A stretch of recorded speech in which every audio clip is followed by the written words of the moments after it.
So the project address is 135 Harbor Road. I've actually been trying to buy that property for almost 14 years. What happened was the current owner got sick, had a stroke, and went into a coma.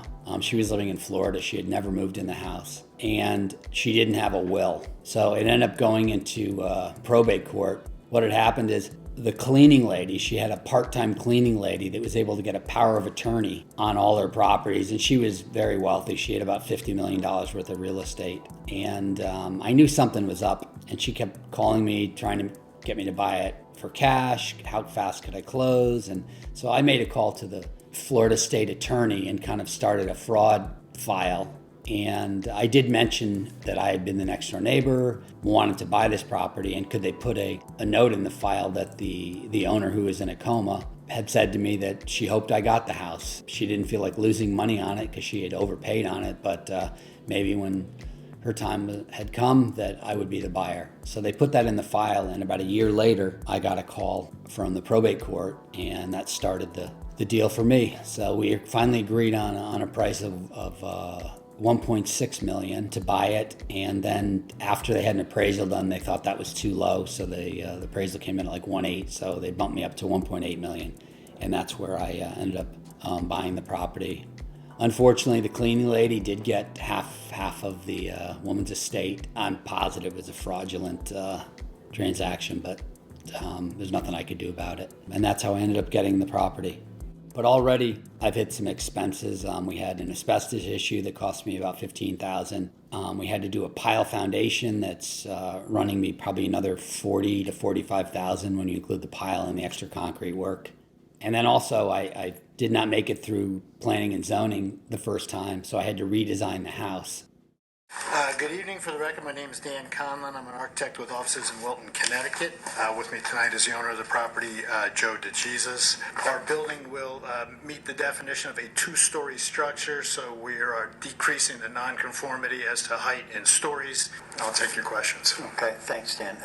I guess I'll start. My difficulty is it's a brand new house. Is this a double lot? Is it more than one lot? No?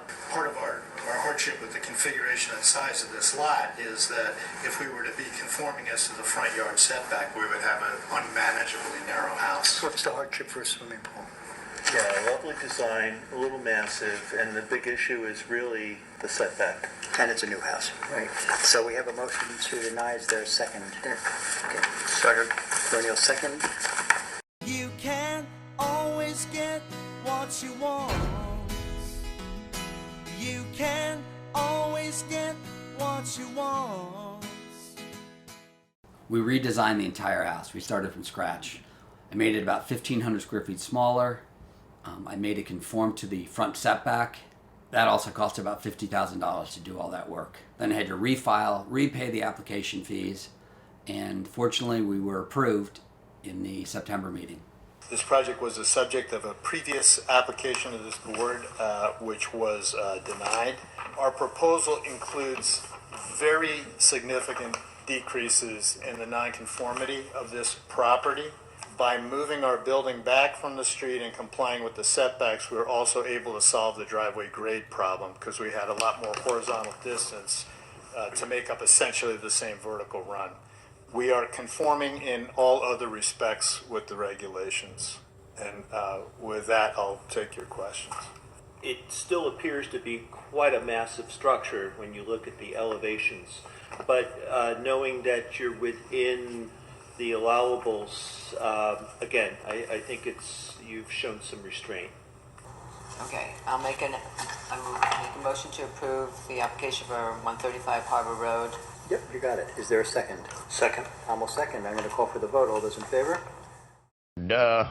Winning. It's on.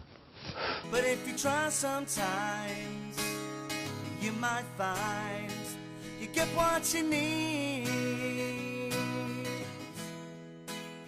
One of the frustrating issues is that had I made it through the zoning process, in the July meeting, I would be into the framing portion of this project right now. But because I didn't make it through until the November meeting, I really will be lucky to get my foundation in by Christmas. We're driving the piles right now, but it's going to put this into a complete winter build. Just cold weather, and the property is right on the ocean, so the wind is always blowing and it's cold. So it's going to slow the project down for sure, but I'm going to have to kind of double team it and try to get double crews on it and catch up to have it completed for summer 2020. But we'll get it done.